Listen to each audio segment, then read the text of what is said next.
Memory is the most malicious cutter of all. Preserving, recasting, panning in slow motion across the awful bits so that we retain every detail. Ladies, gentlemen, and variations thereupon, this is Modern Escapism.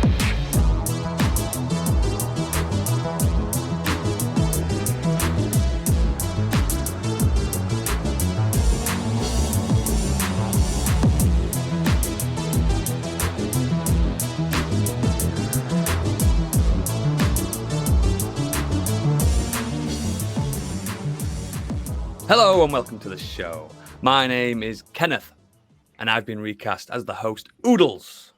Joining me today is Joanna, and she will be recast as the love interest and token female candy machine. Brilliant. Hello. Andrew will be recast as the boomer, and he relates to the older generation, Biggie. Thank you. Stuart will be recast as the tough exterior but tender and emotionally charged Stig. Hello. And finally, Michael will be recast as the Geordie, just about to explode in a rage, Gadget. Hello. Before we get into the show, please consider becoming one of our delicious patrons. Details are in the show notes, and check out our website, modernescapism.co.uk, for more exquisite content. Let's get on with the Nexus. 1 second, I need to breathe. You had no idea where you were going to go there. What have you been up to today? I didn't. That's the first time. First time. Biggie. Okay, coming to me then, yeah? Yeah. So, a couple of things I wanted to just quickly talk about. Watched the series Anatomy of a Scandal, currently shown on Netflix. Mm-hmm. It stars Sienna Miller, Michelle Dockery, Naomi Scott, and Rupert Friend, amongst others. And it was based on a novel by Sarah Vaughan. It's basically an affair between an MP and his secretary that takes a darker turn when he is accused of rape of the same person. It's kind of a run-of-the-mill drama. Everyone acts really well. I thought Sienna Miller was really good. It's only 6 episodes long. Quite watchable. There's some really nice camera tricks at one point to go from a flashback that leads directly into the present day. They're kind of really cool. But yeah, it's perfectly watchable. Absolutely nothing wrong with it. I thought it was fun. I think I saw someone mention that on my Facebook. So I know a few people are enjoying it. Yeah, what's that? What's Facebook? Gross. As Stig pointed out the other day, I am playing Cyberpunk, and I'm quite enjoying it. Mm-hmm. I'm moving on through the story. Absolutely fine. It is what it is. It's still a bit janky in places, but I'm quite enjoying it. So yeah, the main thing I want to talk about though is I've been watching James Bond series on Amazon Prime. There's all of the Bond. Did you manage to find them all? Yes. Although they are in a bad order, might I point out. They are not in any specific order, which is just bonkers. Just don't understand it. But there you Google exists. No, I agree with him there. I agree with him. If you're gonna put all of a series, just put it in the order that it was released. Yeah. Yeah, it makes no sense, does it? Like Disney Plus give you the option for the Marvel movies in release order, chronological order. Yeah, Amazon Disney just Plus goes, is a better package have a in general random anyway. Bond. Yeah, it's just very strange. But I've been trying to do it from the beginning, so I've started with the Sean Connery one so far. Yeah. And they are showing their age without a doubt. But what I particularly want to talk about, which I know Aldous has mentioned previously before, but it does. Well, the movie's called You Only Live Twice, and I think it needs to be spoken about twice because, my God, this movie, for plot reasons, means that it's set in Japan. I hate that this is my favourite one. It's just so backward with things like rules. There's a blatant moment when he meets his opposite in Japan for their secret service called Tanaka. Yeah. And as soon as they start talking, he goes, yes, in Japan, men come first and women second. I mean, it's just... it's absolutely cringeworthy. In my opinion, the women should always come first. Exactly. And Blofeld is played by Donald Pleasance, but you wouldn't know it for halfway through the movie. No, you wouldn't know it. To show him. You're not allowed to see him at all until it's deliciously revealed, and he is just so over the top and ridiculous that Mike Myers' performance in Austin Powers is Bit actually bang on, innit? more frightening. It's just, it's hilarious. Just I didn't realise it was that bad. And Donald Pleasance is like a really good actor as well, so I'm really surprised how he's allowed to go so over the top. But what I really want to talk about is that Bond has to infiltrate a part of Japan, and to do so, he's given 3 tasks. He needs to become a ninja, which he manages to pull off in an afternoon. Yeah, I mean, it's really become easy a to ninja these days, you know. That's what it is. Pick up a few shurikens and get a sword. Exactly. At the end. You can do an afternoon course from home these days and do it over Zoom. Piece of piss. Yeah, Humble bundle. exactly. Ordained ministers of ninjutsu.com. And then he has to get married to a local Japanese, which actually has no impact on the plot at all. So it's completely wasted 10 Still minutes. shags her. But during this wonderful 10 minutes, Bond goes under a transformation as he's asked to be the final part of the task to become Japanese. And the only way that he can do it is apparently by having grafted plastic eyelids and a wig. Yeah. It's just... Well, not only did my jaw drop open, when he speaks, he does classic Connery, and he actually does speak in Japanese when he's asked to in this movie, but with a Scottish accent. It's amazing. I love Connery's commitment throughout his whole career to just go, I'm playing a Spaniard, yeah, but I've got a Scottish accent. I'm playing a Russian, yeah, but it's with a Scottish accent. I'm playing someone with Japan, yeah, but it's with a Scottish accent. Gosh, Verdonia. He just didn't give a shit, did he? He was like, playing all these characters from all over the world, and was just like, but I'm Scottish. Didn't even try. And the final part of his transformation is that because he's 6'4", 3 or something, The tallest man in Japan. He hunches over just a little bit. It's just brilliant. It's just no one around looks at him to think that, well, he's clearly Japanese. This is not even a comedy, listeners. If you've never seen this, it's not a comedy. It's incredible. And that isn't the worst part, because it clearly is. But actually, after that, you find out that I had this quick discussion with Idris before this, and he mentions about the fact that it's got everything in the movie. And yes, it has got a secret base, which has been carved out of a volcano. Yeah. Could you imagine how much money would actually go into carving out a volcano to turn into your secret base, which does have that top? Look, that actually looks like Ernst fake Blofeld is worth $10 million. Whoa. Yeah, he's stroking his white cat, and the bit is that when they discover this volcano, and the bit to get to this is that Bond has to go onto a fishing boat, swim across, then they have to scale the volcano. They get to the top of it, have a look over, and he goes, "This isn't a volcano," and tells his partner, that girl who's currently wearing a two-piece, to go off and get help. So she's going to go all the way back on her own at night in a two-piece to go back down this volcano, scale across the countryside, swim the water to come back with reinforcements. It's just, Sayonara. it's just... You know, this is what the Daniel Craig films were missing. There's not enough volcano layers. Not enough. No, it's just, it has aged a lot. But yeah, I'm going to keep going, playing through him. I'm looking forward to Roger Moore, because that's what I grew up with. There was a bit of Connery and Roger Moore, so I look fondly. Enjoy the slapping off women. As bad as they are. yeah, I'm sure. But yeah, they're on Amazon Prime if you want to go and see how bad some of them are. But the Roger Moore ones, damn, like one of the deaths in that. It's so bad. Is it Yaphet Kotto's character? Yeah. Oh my god. That death, with the way he dies is just the air bullet or something, isn't it? Yeah. Oh, yeah. Pops on the ceiling. Yeah. Oh, and the other thing I forgot to mention about the Bond movies currently so far is, the fighting is just hilarious. Considering that he's trained. Yeah, it's all of that. There's just no... you've got none of this martial arts sort of fluidity that you have in modern day action movies. There's just this really, it's like a pub brawl. People just slapping at each other and trying to throw them over furniture. That's where the Austin Powers judo chop comes from, because that's how they finish people off. They just go judo chop, and they just chop people. Apparently, that's enough.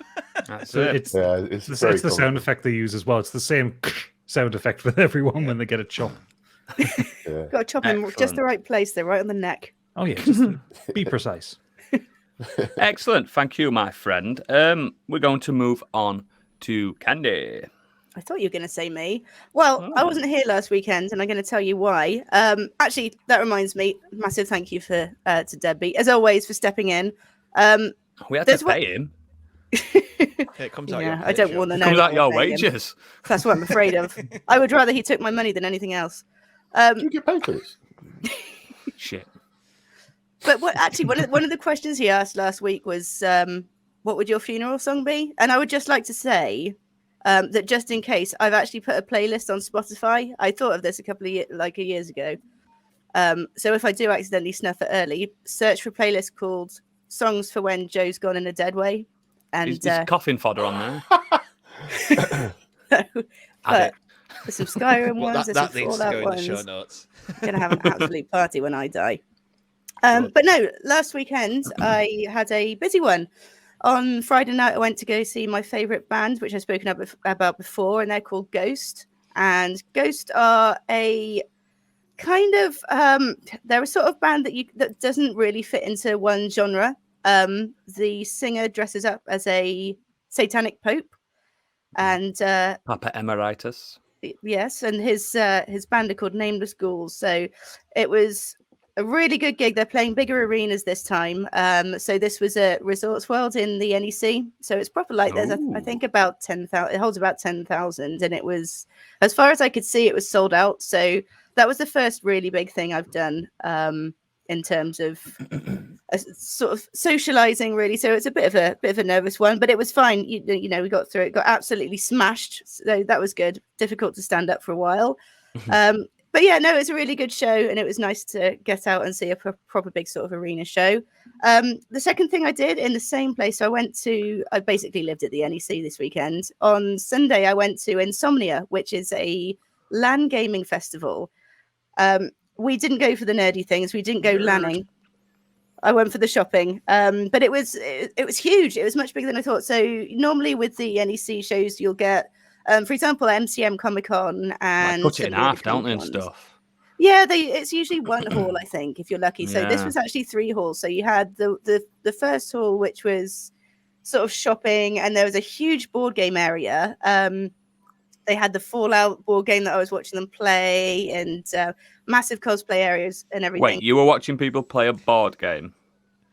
Well, You're a fucking nerd, you. There's visually people playing a Fallout board game, but just twitching, Quiet. glitching. As they, like, Yeah, try and I make just wanted to go and characters. knock everything over.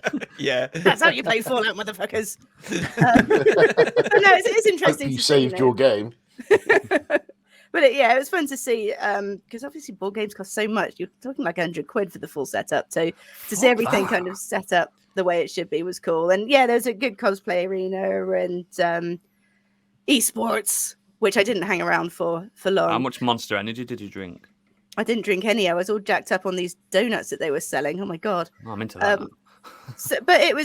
We basically went in lieu of not being able to go to EGX. And it wasn't anything that you can really compare to EGX. It wasn't. It's not a case of you can queue up and play demos of games or anything. It was more a kind of LAN party. And there's a little camping area as well. Like people can actually camp, and they had these adorable little.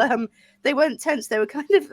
They looked like giant dog houses, but they were cardboard, and it was essentially like this I've seen them. little house-shaped coffin. People start doing them at festivals. I really So like them. I think it's cute. You're camping inside the NEC or in the car park? Inside the NEC. So the first hall was the one I just spoke about. The second hall was literally just people. You could either use the computers that they'd supplied or bring your own computer, and it was just the LAN room. It was probably 1,000 computers all next to each other. And then the third hall was the camping area.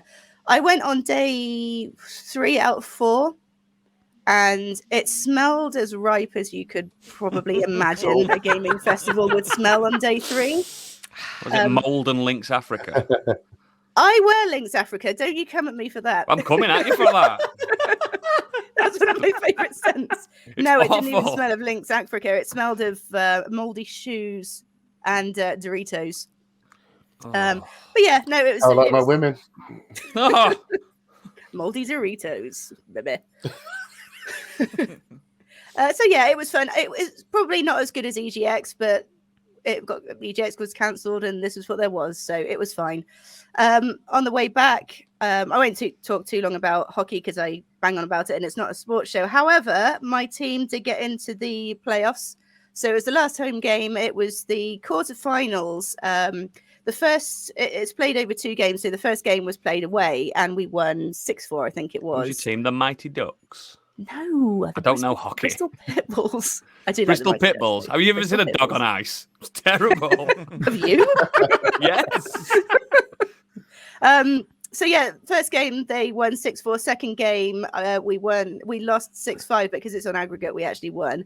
And the only reason really that I bring up hockey is that I spoke about it before, we've only just come back to having a rink of our own. So to go from having nothing to getting into the quarterfinals, they played the semi-finals last night and unfortunately lost in overtime. We came back from a 3-0 loss, made it to 3-3, and then lost in overtime. So that was quite disappointing. But the team have done so well for themselves, and they're going up a league next year as well. So it's a testament to how good they are, I think, and I'm really proud of them. But enough with boring you. The main thing I did this week, and Stiggy spoke about it last week, I went to see The Northman.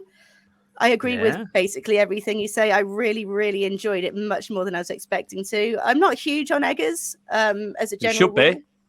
Well, I probably will be now. But yes, especially the first probably third to half of the film really, really stood out. And it was just a kind of an assault on the senses in terms of just how intense it is. It doesn't pull back from the violence. It doesn't pull back from just how brutal Vikings were. A really trippy scene with Willem Dafoe, the fart scene that was mentioned. I'm glad I wasn't too drunk going into that one. I think possibly maybe the last third went on a bit long for me. It was a bit of I don't want to say a letdown, but it wasn't as good as the first half, I didn't think. But really enjoyed Skarsgård. He's a beautiful, beautiful man, and very disappointed that the hair didn't stay as long as it did to begin with. But yeah, really good. I really recommend going to see it. Funny enough, somebody gave me a really bad... I went into it more or less blind. One of my customers gave me a really bad review and actually said that he'd walked out. And I can't understand. Idiot. Yeah, I can't understand why. I don't see what there was not to like, unless there was a bit...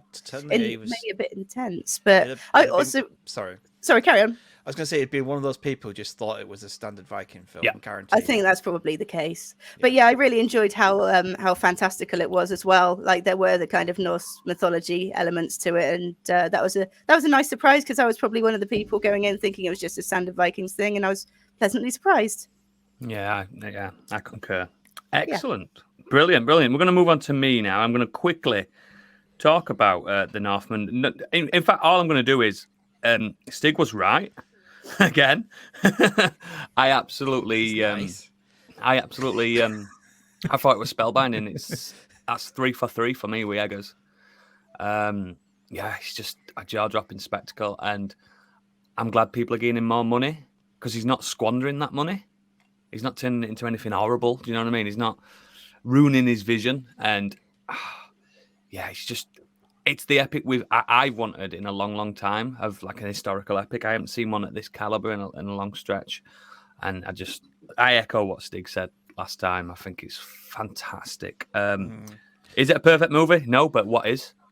Do you know what I mean? Do you know, I was just thinking that the last time I can remember someone really kind of making a film like this, unless it's been ones that I haven't seen, that uses kind of like an old tale or kind of a real tale, and mixing those mythology parts to it, is probably 300. Yeah. I can't think of any other. Yeah, that because that kind of does the same thing, doesn't it? Where it mixes in those stories of monsters and huge, like a lot of directors are scared to do it. I think he's huge, like 9-foot guy, isn't he? In that film. Yeah, I think a lot of directors are scared to tackle beloved mythologies and stuff like that. And Eggers just. Again, he's my current favourite director. So, yeah, spot on with that, Stig, last week. Right, my main thing I want to talk about is a game, computer games. This game was sent to me kindly by the developers. So this is also a review. As I'm speaking this now, it's under embargo, but by the time this drops, it won't be. This game is called Metal Tales Overkill. Oh, That's a title. Yeah, developed and published by Zero Uno Games. I've written this down so I don't get this stuff wrong. It's a guitar-based twin-stick shooter. And the easiest way to describe this is by saying it plays like one of my all-time favorite games, The Binding of Isaac. If you know what The Binding of Isaac is, you automatically know what kind of game this is. It's got less of a disgusting art style and obsession with like placental imagery and stuff that Binding of Isaac's got, because it's a bit minging, that game. So the story to the game is that the guitar gods have been possessed. Oh no, Gadget. They've been possessed. Now it's up to you to sort this mess out and save the world from the evil god Cook, K-U-K. Each of the worlds or levels is called a gig, as in concert, and it's up to you to venture into the maze and defeat baddies, ultimately leading to an incredible boss encounter. So far, so good, right? Yeah. And now, without this next aspect of the game, I'd probably have no real reason to play this over Binding of Isaac. Get what I'm saying? Because Binding of Isaac's a lot more polished and beautiful, as well as disgusting. Because the graphics are not the best in this, but this aspect truly sells it for me. So the game's designed for metalheads, because every aspect of the game is accompanied by real-life death, thrash, doom, and heavy metal songs. And fuck me, they're good. They are good. If you don't like metal, you won't like this. But I'm out. Yeah, you probably will. Yeah, you probably are. There's some proper deep cuts in there as well. You'd be like, oh, fuck, let's go. A lot of them are like Latin American and Spanish metal bands, because the developers. So the good are metal Spanish. bands then. Yeah, the good ones. Because the developers are Spanish, so it helps. But it's super cool to like go into a boss encounter at the end of a dungeon, and it just unleashes this big metal, and then it kicks off. It's that's the only way I can explain it. It's just so fucking good. And if you've played like roguelites and Binding of Isaac and Twin Six, Enter the Gungeon, those type of games, you know exactly what you're doing. But this is nowhere near as difficult as some of them games. It's quite accessible, because I think they want you to see this spectacle rather than bang your head against the wall constantly. The actual attacks that your character wields, he is using. You can pick a character basically. You unlock more characters as you go on. Some are thrash metal guitarists, some are other stuff, and you use your guitar to attack. So, bing, and like lightning bolts come out of it every time you shred and stuff like that. And it's like twin stick shooter directions, and it's just really good. And you can unlock new guitars, you can find new summons and magics and stuff, as you all expect, but with a metal twist to it. Overall, I do think it's a good game. It's a little ropey because it's not the first game they've done, but they are an indie developer, and it's just how it is, isn't it? But the proof of concept's fantastic. I'd give it a 7 out of 10 if you're into metal. If you're not into metal, such as Biggie, it's a 6 out of 10. And if you want to play that kind of game and you've not played Binding of Isaac, play that. But that can be quite expensive to buy Binding of Isaac in comparison. So, they still sell that for full price in some places. Exactly. So Metal Tales will do because it's a budget title. It's on everything: Switch, PS5, PS4, PC, Xbox, all of them. I don't know if it's on Ouya. It might be. Who knows? But yeah, I think it's... For the 2 Ouya players still out there. Yeah. I think it's good. It's not perfect. It's no Binding of Isaac. But I put my headphones on and fuck, it's good. The sound's really good. But when's that one come out? As it's gotta be soon if it's under embargo, right? It releases. It was out 2 days ago as of recording, so I'm looking at it on Steam right now. Yes, but I've managed to finish it, and I didn't stop. I think it took me about 5 hours to fully finish my run, because you know what these games like, you do runs, don't you? And you can go about, and there's many what it does do accessibility wise, you can see what's in the next room before you go in. I like that about that. You can't on other games like in this genre. So you can plan accordingly. If you want a thrash, get it. I always want to thrash. Just looking at the Steam page and look at some of that. They actually have real guitars in this. Yeah, I know. I know. There's so much love for it. Yeah, look at the artwork. There's like BC Riches, there's Gibsons, there's a Dean Razorback in it. Mate, where you see the playlist? I've been trying to find the playlist and I can't find it. Bastards. I couldn't find it to talk about it for this review, but mate, there's some deep cuts. Absolutely. It's got one positive review on Steam. That's its only review. That's it. But I'm giving it a positive review. 7 out of 10. Woo! Next, we shall move on to Stick. So, the main thing I want to talk about this week, I am being so generous and letting Gadget take the reins on that one. Oh, thank you. Because we both have probably some gushing things to say about it. But Don't gush on my podcast. I have a couple of other things to talk about in the meantime. I watched the Uncharted film last night. I have kind of dropped these thoughts already within our Discord, but for those who aren't in there, and why aren't you? You should be. Idiots. Fuckers. These are my thoughts on Uncharted. Jesus. It is a perfectly fun and enjoyable romp of a film. Holland and Wahlberg, I still think, are wrong for the parts, but they are still very entertaining in the film regardless. I think if this wasn't tied to Uncharted and it was just a action adventure film with them in the leads, probably wouldn't bother me as much. Yeah. And not to say that it doesn't bother me so much where I'm like, oh god, like you can't do that. Drake wouldn't do that. You know Not my Drake. Yeah, it's not like that. It's just Tom Holland is still too young for this. He's still 10 years too young for the part. Does he kill about 180 people, though? No, he doesn't actually. The one thing that actually does annoy me is because of his size and his age. He obviously is athletic, so he can do all kind of bit of dodging and But he's not brawling like acrobatics, Drake. but he's not brawling. So when he comes against the two like big burly like kind of side baddies, he just looks like he'd get the shit kicked out of him. And you Because just don't Drake's believe that. fucking hard, isn't he? Yeah, He's, like, exactly. You just don't proper believe hard. he'd win that fight. So I looked past that eventually just to enjoy it. The casting of Chloe though, that is perfectly fine. Like she's really good. Like they've nailed that. No issues with that casting at all. I have a few issues plot wise. The bad guys are terrible. Stuff that happens around the bad guys is terrible. I.e., they just turn up. Mate, I can't name you a bad guy from the games. Yeah, Okay. exactly. So it's probably in keeping with the games. But it just annoyed me how it's just like the games, actually. Drake figures everything out, and yet the bad guys still not turn up at the part. It's like, how do they know where it is if he's only just figured out where it is? There's that moment in the first game where you've unlocked a tomb and the baddie's already inside. Which way did they come in? It We could have happened gone that way. And I sat there going, how did they know that was there? Because Yep. Nathan's only just figured this out. Yep. But apart from that, it has a lot of elements that, like had the Uncharted games. So puzzles, artifacts, maps, locations, set pieces. They are genuinely like they've just lifted them straight from the games and put them into a film. So that was pretty good. I'm going to watch it. But yeah, It's despite made a lot of money as well, hasn't it?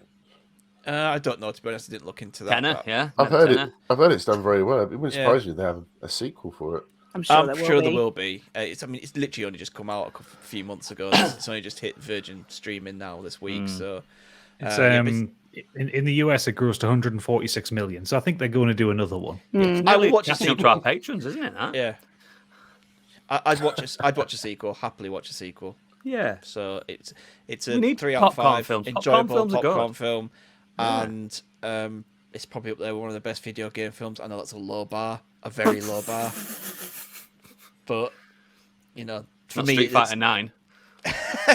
yeah, we're waiting for that one. The other thing, though, I watched up is I caught up with up to the current episodes of Star Trek Picard. Oh, wow. Finally, someone's watched this. Yeah, it's not good. Oh, right. Oh, Am I really? then? That's a shame. Saved me a job. Really enjoyed the first series. Yeah, so the I like story. the first series as well. The story basically is something. It kind of carries on from the first film. They're all at film series. They're all kind of Yep. doing their own thing within Starfleet now. Yep. They come together for something. I can't even remember what it is now, but this is all in the first episode. They're about to die basically, and there's a big flash of light. You think and then Q turns up. No way. This is all about Q fucking with Picard again. Is it him as well? Yeah, the yeah. guy that... Oh, John Delancey. So he's back. The way they get around him being old, it's really done really well. really? Yeah, because that wouldn't make sense because he's an eternal entity. Yeah. I kind of assume you would do the, well, Jean-Luc, you're old now, so I'm going to you're old now. You. Yeah. That's exactly how they do it. Oh, magic is Q. He just goes, oh, you've aged. He goes, just to be a bit fair, and he just clicks his fingers and turns into old Q. So, that's good. So basically, Q is fucked with the timeline, and he's turned Earth and the Federation into space Nazis. And the leader of the space Nazis is they're going back to Discovery, aren't they? Captain Jean-Luc Picard. Oh no, the Führer himself. Yeah. And so obviously Picard they go back in time to try and resolve this. Discovery as well, though, isn't it? Like it says. And it's just, there's some fine stuff in there, but there was one episode which is probably one of the worst Star Trek episodes I've ever seen in my life. Wow. It was so bad. And you've watched Enterprise, haven't you? Most of it. I don't get with Discovery. I stopped watching that.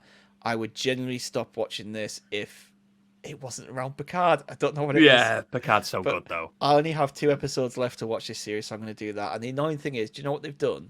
Mm-hmm. They've released the teaser for Series 3 halfway through Series 2. Idiots. And that screams to me that they know that this isn't doing very well critically with the fans or things. So what they've done is stick around. We're refreshing it. And we'll give you this. Yeah. And can I tell you what the teaser is? Yes, because I'm not going to watch this.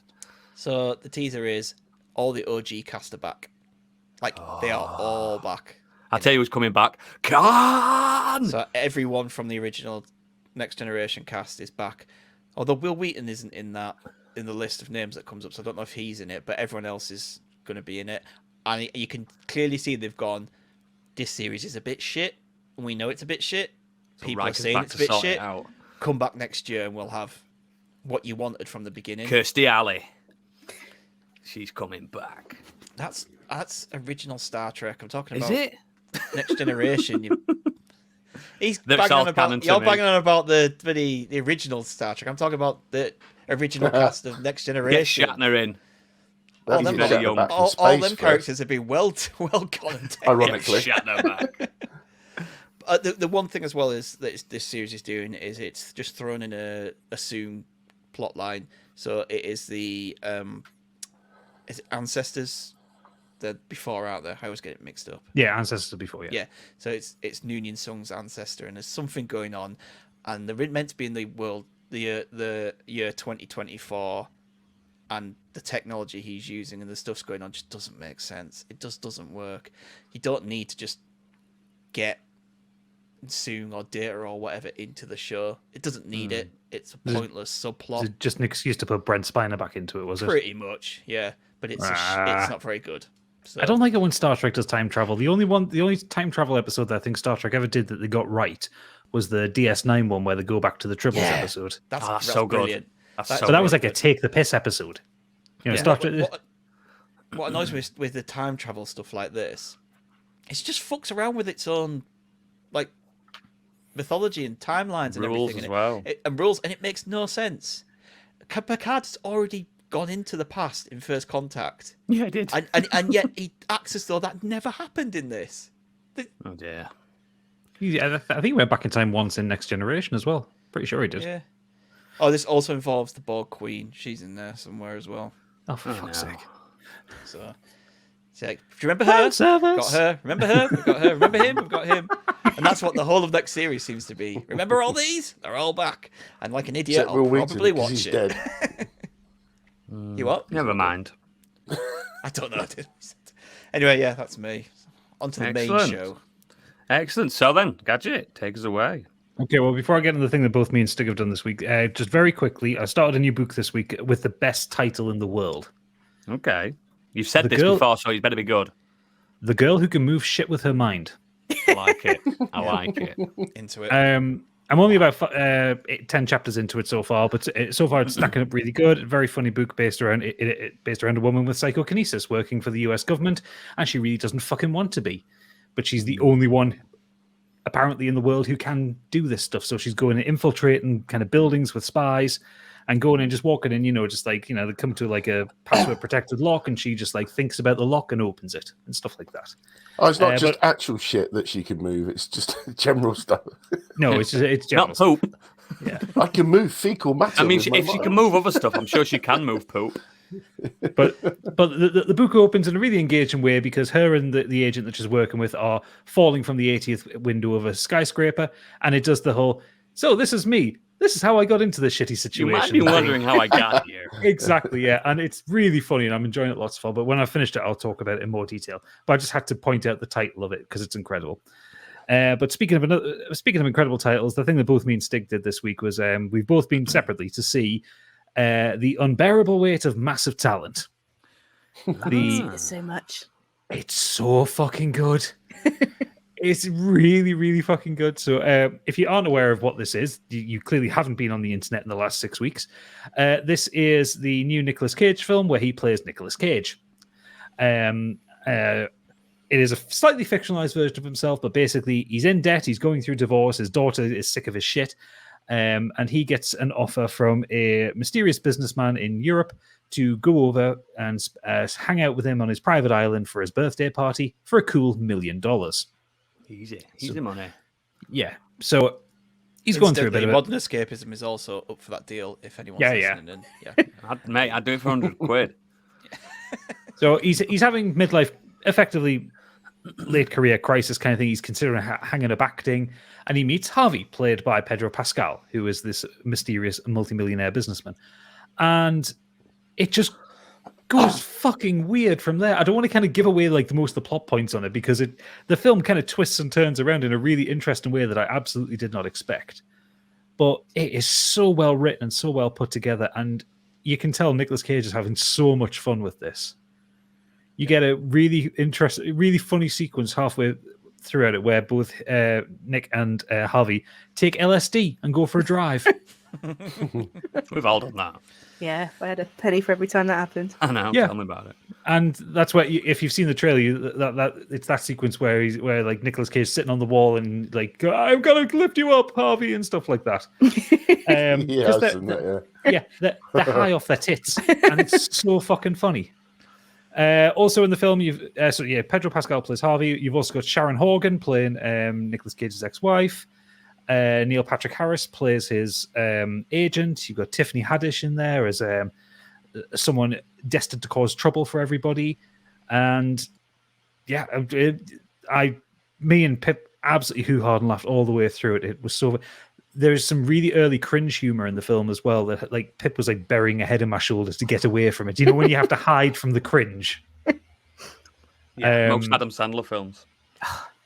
Yeah. I kind of don't want to spoil the impact of it, but I do kind of want to talk about Nikki. What do you think, Stig? Did we talk about Nikki? Just put a little spoiler klaxon.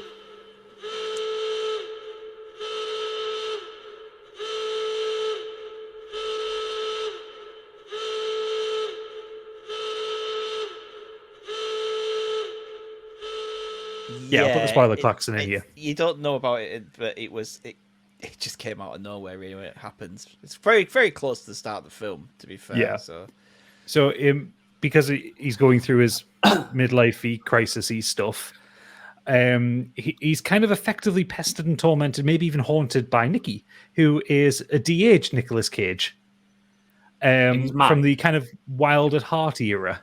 Oh no! Yeah. Oh no! And he talks like that, like the old kind of Nicolas Cage way of talking. My God.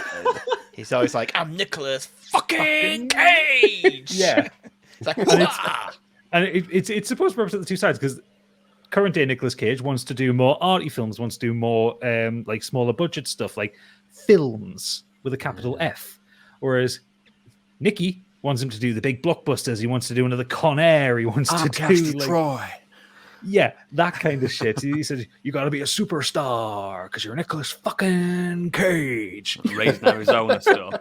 Yeah. How did Con Air never have a sequel, by the way? Because they all died at the end. I won't spoil what happens in the moment itself, but a really surreal moment between the two of them in a bar. It is so earnest, yet so meta. Like the film, he's constantly takes the piss out of the weirder parts of Nicolas Cage's career. There's Did jokes you mention about Ghost Rider. There's jokes about the Wicker Man. There's jokes about Ghost Rider in there. Yes. It's all under the surface stuff as well. That joke's in there. Taking the piss out of himself from the get-go, isn't he? The part he's trying to land at the beginning of the film, he's talking about, this is the role of a lifetime, this, blah, blah, blah. And then when he does a little bit of dialogue from it, like, this sounds fucking terrible. Yeah. But Nick Cage is like, it's the role of a lifetime. Because, the last several years, he's just been doing whatever the fuck, hasn't he? The Color Out of Space. Absolutely. Pig. Before he started doing the Color Out of Space, Pig and Mandy, he'd just do these generic as fuck action films, wouldn't he? Like films that Straight time to travel one that he stuff. did. Yeah, with things that you just look absolute garbage. That's the kind of film he sounds like he's kind of get with at the start, the audition for at the start of the film. Yeah, he even says to the director, "I've been working on the Boston accent," and immediately I went, "No, don't do it, don't." Boston. Yeah. And it's, as you would expect, terrible. It is really fucking good. It turns around and kind of twists around in ways you don't expect. There are a lot of huge amounts of knowing nods to his previous career and his reputation as well. There's a lot of stuff like playing on his reputation. And the way the film ends came out absolutely nowhere for me. That transition stick. I was taken aback when like the camera turns around and suddenly everything is the new bit. Honestly, I haven't laughed that hard in the cinema for a film that wasn't Jackass in a long time. I think because he's had his critics, it sounds like it's quite a cathartic film for him to do as well. I imagine there's probably quite a lot of actors that would like to be in this position to have a bit of fun with their earlier films and stuff, Yeah, I think I would say that he's in a position where he can have fun because I think he's one of those actors like he's enjoying doing the films he wants to do. He's not doing it for a paycheck. He doesn't have to do these films. I saw him on the red carpet in his tartan suit. Dressed as a biscuit tin. Yeah. I think the last 5 years of Cage have been the most cagiest of cagey years ever. I love it. Everything that he's done recently has been ace. Yeah, he's absolutely leaning into his mythos as a meme. If he wants to be crazy, let him. He practically is, isn't he, with this film? And he's also said that like this is like probably like one of the hardest roles he's ever to do because he's playing himself and has to kind of bare his soul and take the piss out of himself.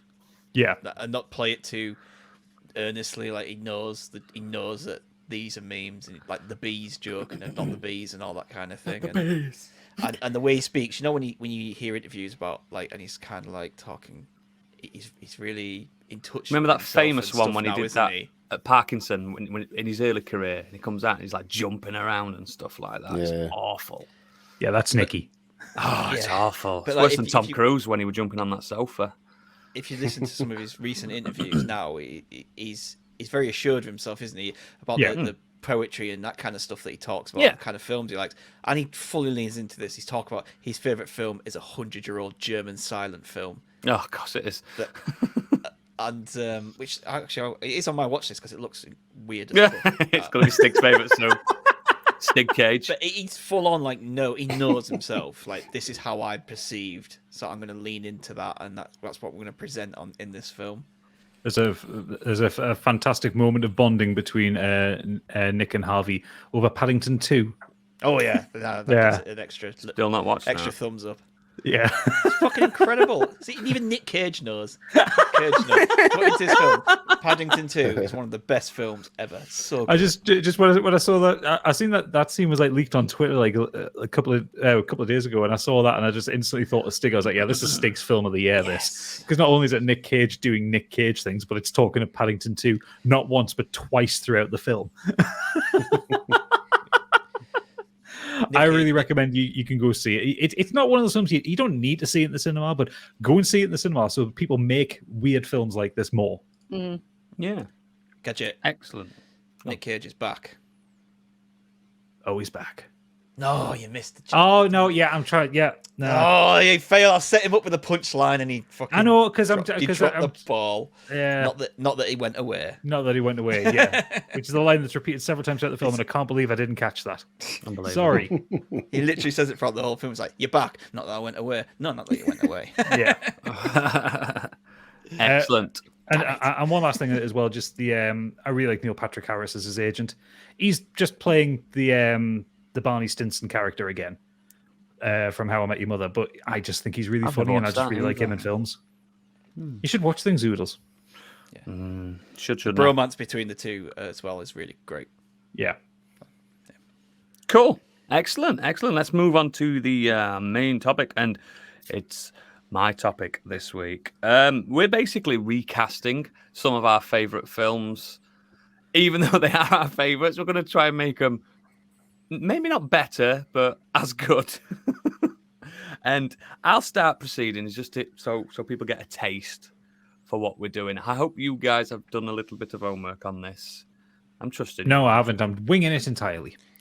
You're good at that, though. That's different. For you, you can do that. Of course I've done the fucking homework. So I've obviously gone with an MCU film because I like me some comic books. But I've gone to not my favourite one, but I've gone to the one with the least, the not as many cast members because I was it's saying easier. the smallest cast. I'm going to recast Avengers Infinity War. No, I'm not. Lock yourselves in, guys, for 4 hours. I am going to recast Avengers Assembled as we got it in the UK. I don't know what was it called, the Avengers in America. Yeah. Well, it's Avengers Assembled. So I'm just recasting the main cast on what's classed as the main cast on IMDb because that's how Stig likes to do it as well. He's all about that IMDb life, and I'm just going to go in order of star power. I'm assuming. I don't know how they order it on this, but probably. So, main star of Avengers Assembled, as we all know, is Robert Downey Jr., isn't it? Mm-hmm. As Tony Stark, aka Iron Man, and I'm going to recast him. Get ready. By the way, this is then as well. I'm going to recast him with Oscar Isaac. I've got reasons. So he's handsome. I'd like to hear those reasons. He's handsome and has played a billionaire before in Ex Machina, so we know he can do it.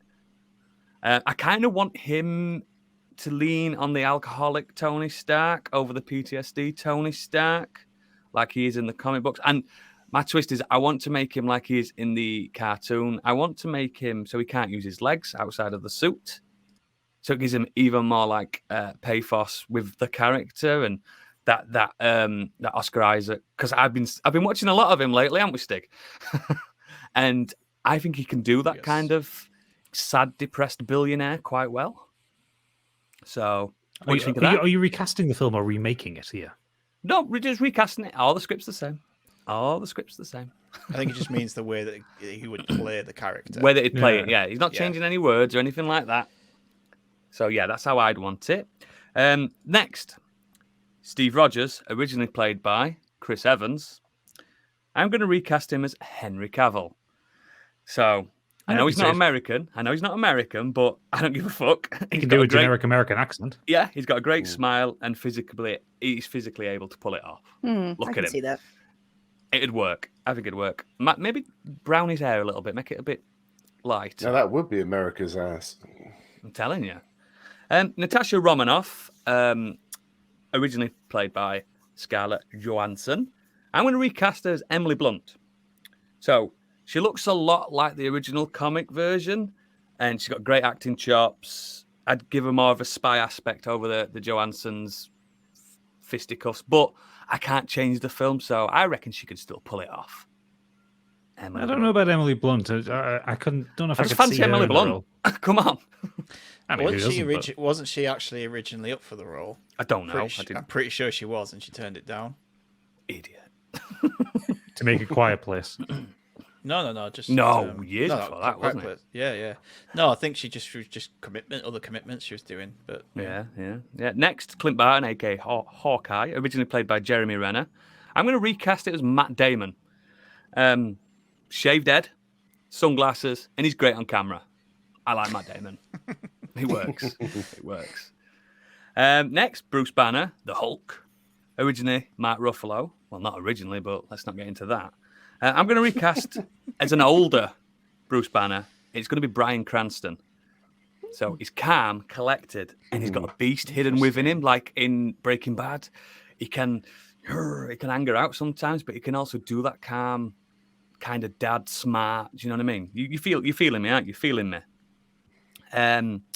Next, Thor, originally played by Chris Hemsworth.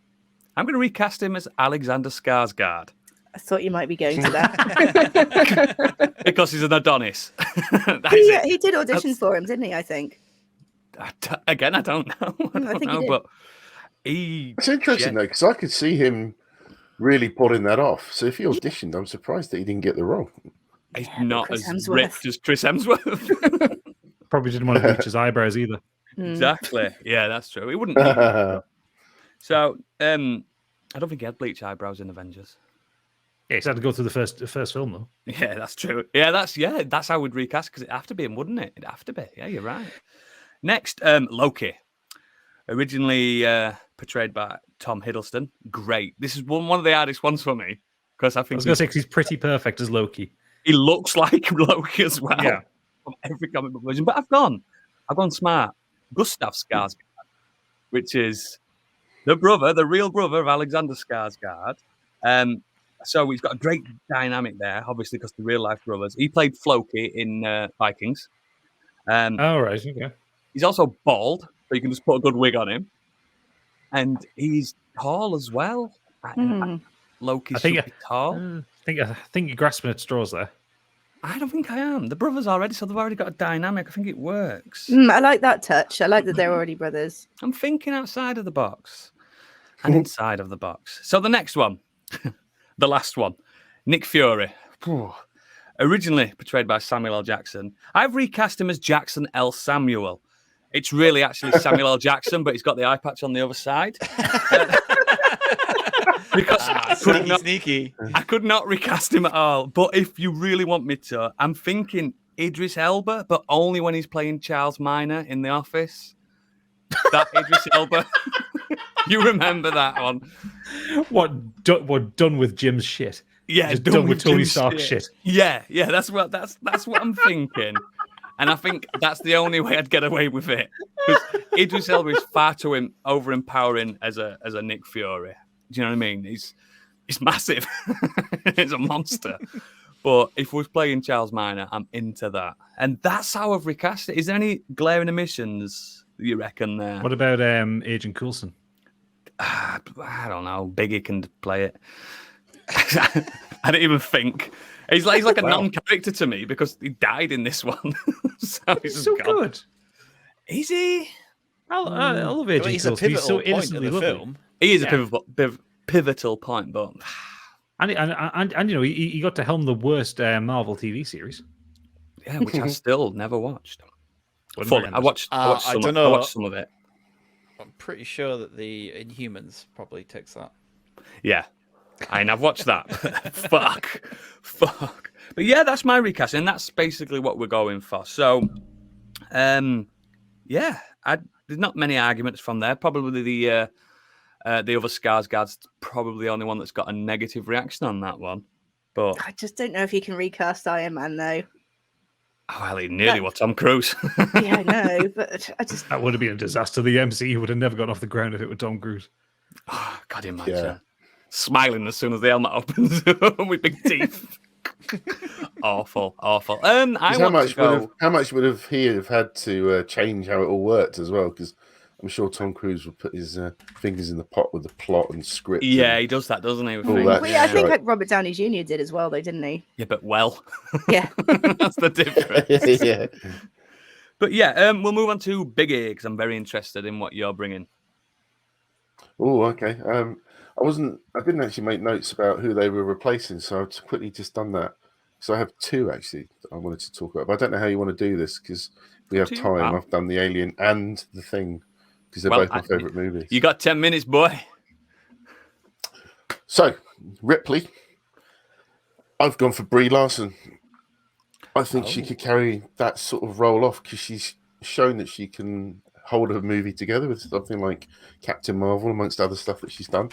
Yeah. But I think because if you haven't seen Alien before, you don't really know who's going to be the hero from the beginning. So I think she can kind of pull that kind of quiet role off. Just in the background until she needs to come in. Yeah. Exactly. I like that, So I think she can do that. clever. Dallas, I wanted to do something completely different. I've gone for Ewan McGregor because I think a lot of hello people there. again think that he's going to be that sort of main hero character, and then if you know how the Yeah, movie they could goes, even you put know him on the that's not posters good. like Ewan McGregor. That Exactly. little bait and switch. I love that. And I think he can pull off being sort of the overall leader of the group. Hmm. Yeah, it's I like think Tom that'll work. Skerritt was like the high bill, wasn't he, originally? Yeah, until he was taken out. It's clever. For Lambert, I've gone with my fave, Toni Collette. I think she can Yeah. do a real screen queen when she needs to be. Yeah, for sure. And you she- are her biggest stan in the world anyway, aren't you? So she was played by Veronica Cartwright originally. So I thought I'd put Toni Collette in to sort of, I think she'd do that role quite well. I do. To sort of be the fear of the crew. Mm. Kane's a difficult one, but I thought I'd go with someone who isn't in the movie very long. But I think, again, it would surprise people, would be Benedict Cumberbatch. Oh, Hmm. now, yeah, I can. And I think he could sort of pull that sort of... Because he can be a bit nerdy when he needs to be, because Yeah. Kane, Yeah. at the beginning of the movie, Yeah. seems to be the one that understands everything. He's talking about the environment as he's going through it. And, I And I'm think- sure he'd love to do a 1 week shoot and get paid 18 million for it. Yeah. Ash, on a similar theme, I've gone with Tom Hiddleston. Yep. I think he could probably play off being what appears to be sort of a nerdy scientist role, but I think he could turn quite evil as an android, Yeah, definitely. humanoid. Originally played by Ian Hamm. Parker, I've gone with Daniel Kaluuya. Yeah. I think I love him in he- everything he's done. he's superb. I love everything that he does, and I think he also has that sort of the big eyes like Yaphet Kotto. So there's almost Yeah. like a link in not only how they look, but I think he could pull off that sort of engineer kind of role, Definitely, the mate. tough guy aspect when needed. Brett, something different. I went with Jake Gyllenhaal. I think the two of them will work and bounce off each other quite well as the role of Harry Dean Stanton. Yeah.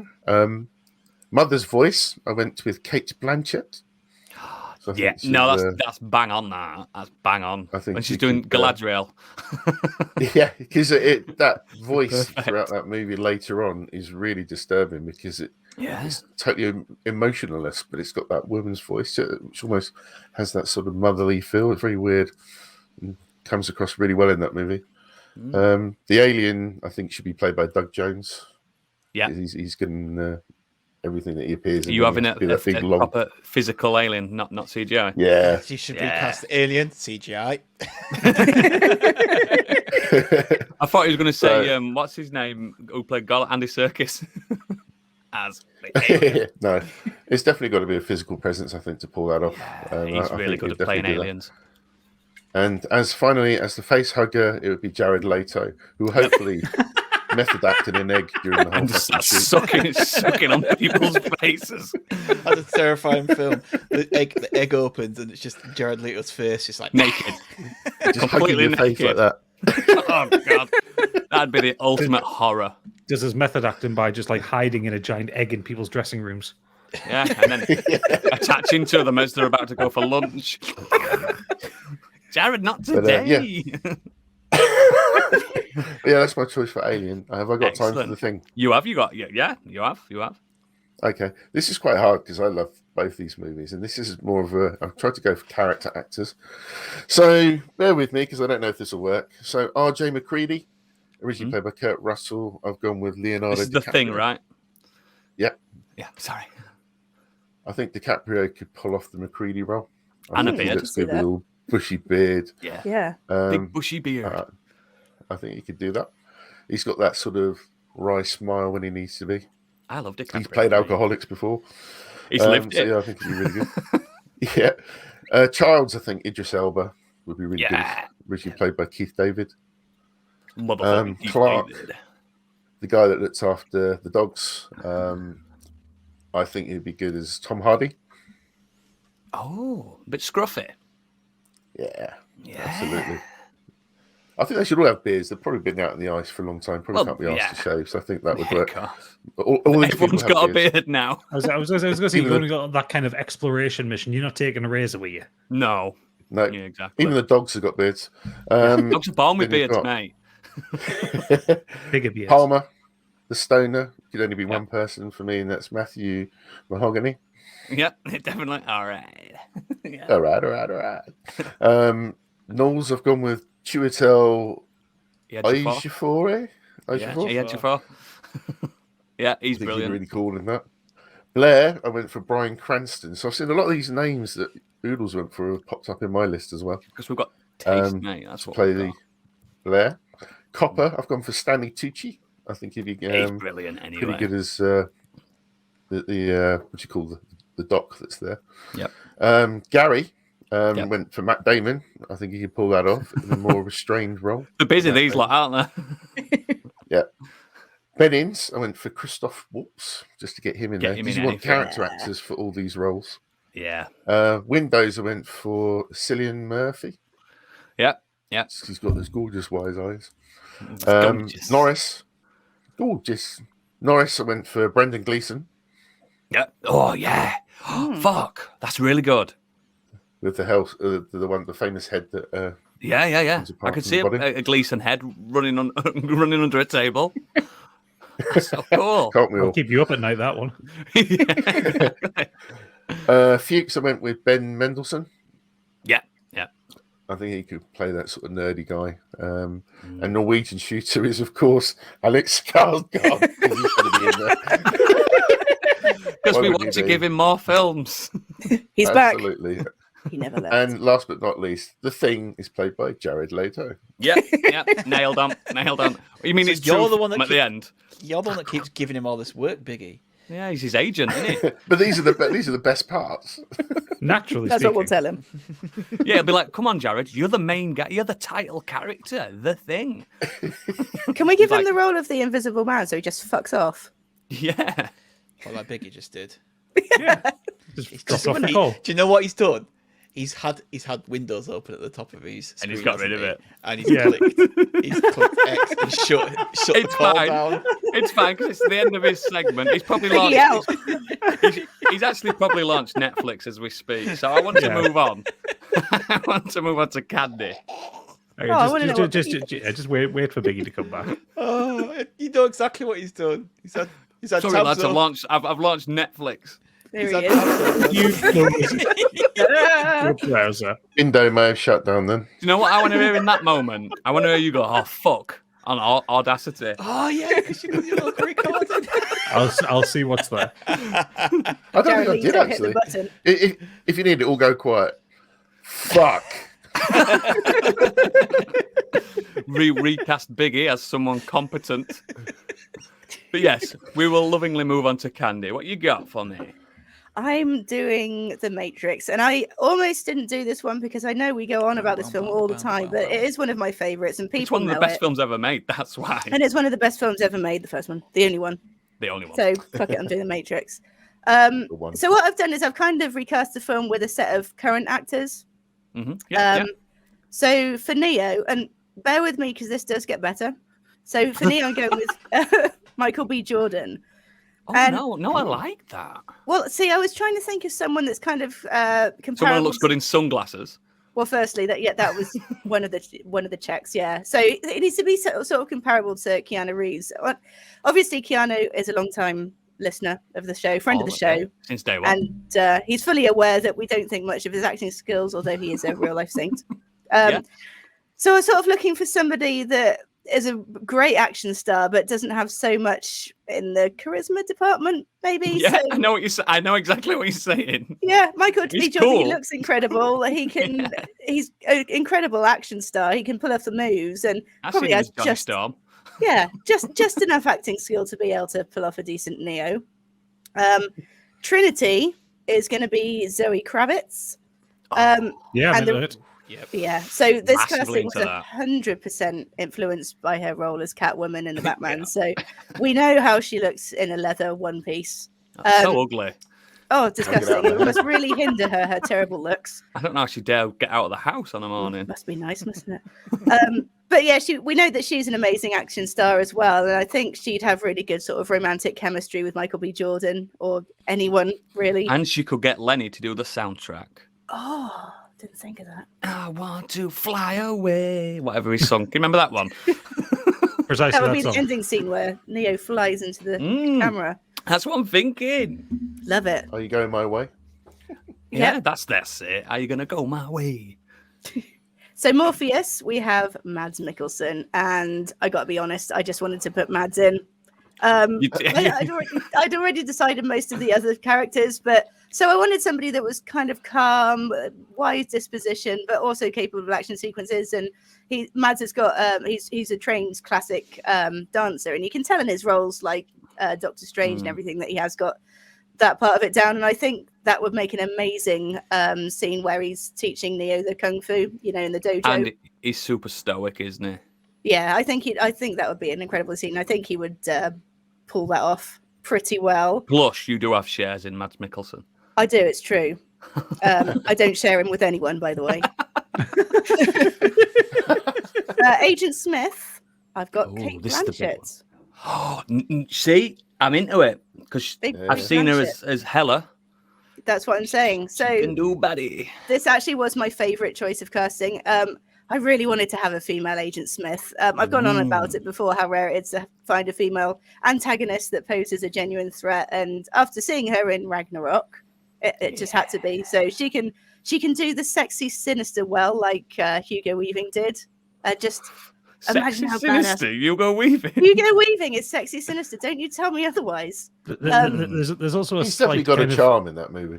It's like a slight camp over the topness to Agent Smith, Yeah. like the way Hugo Weaving Yeah. plays him. Yeah. So It's the smell. yeah, that entire sequence. Yeah. So you could see Kate Blanchett just really leaning into it, a bit like she did That's with Helen. fantastic. It's probably the best casting I've seen so far. Or the first scene when they're kind of interrogating him. Can you imagine her in the suit and the glasses and like a pulled back sort of ponytail and an earpiece? Oh, I could.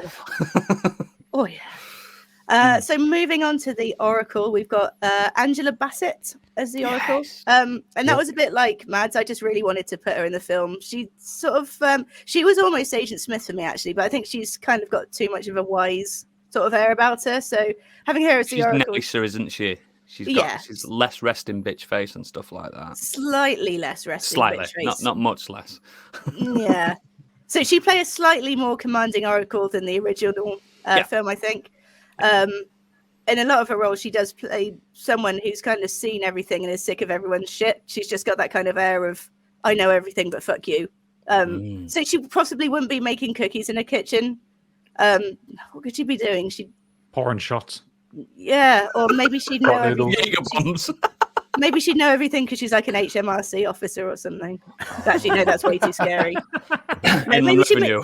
She'd be making a steak in the kitchen, but you're not allowed to try the sauce because make your own steak. Okay.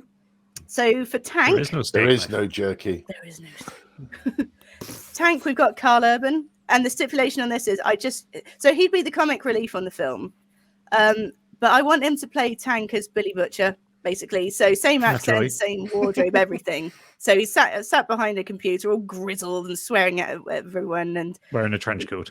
wearing a Dropping the trench C coat. bomb. I'm a genuine child of Zion, you cunts. Oh. And, I like it. or if Prince said, Tank, load in some weapons, he'd be like, right, here comes Des and Troy. Oh, I love it. Mouse, I almost didn't cast because he hasn't got a massive role, but I thought of Timothée Chalamet for him because he's got the kind of stature for it. And And he wears the fuck out of a ripped jumper. Yeah. And we already know he's a little nerdy boy because he used to have a YouTube channel making Xbox custom controllers. He did, yeah. Did he? And then, Yeah. yeah. A little nerd. Used to paint them and everything. And Cypher, which is my final one, we've got Samara Weaving, who, again, I love female baddies, and I think she can do sort of unhinged quite well. She has the sort of eyes that don't blink, because I think she could pull that off. And also, she's Hugo Weaving's niece, and I think that'd be a nice link. But yeah, the others, Dozer, Switch, and APOC, they didn't really have a big enough role for me to cast, I don't think. They were just there for the toys, weren't they? Yeah, and I'm not doing the whole trilogy, but I did have a think about who could play the architect as well. Uh-oh. And I went with Gillian Anderson because that's so good. because if That's you've really good. seen her in Hannibal, she kind of sounds like a computer anyway. Vis-a-vis. Sounds a bit like Alexa, really. Who would you cast in as the Merovingian though? This is what I'm curious on because he is my most hated character, even more than the Nicolas architect. Cage. Oh, who's that? Jared Leto. James Corden. Jared Leto. It's Jared Leto, yeah. In a But role yeah, of a all of them. lifetime. Like, ironically, I think Michael B. Jordan as Neo is my weakest link, but I wanted Oh, I somebody... like that. I thought he would just play off nicely with Kravitz, so that's sort of why I went with him.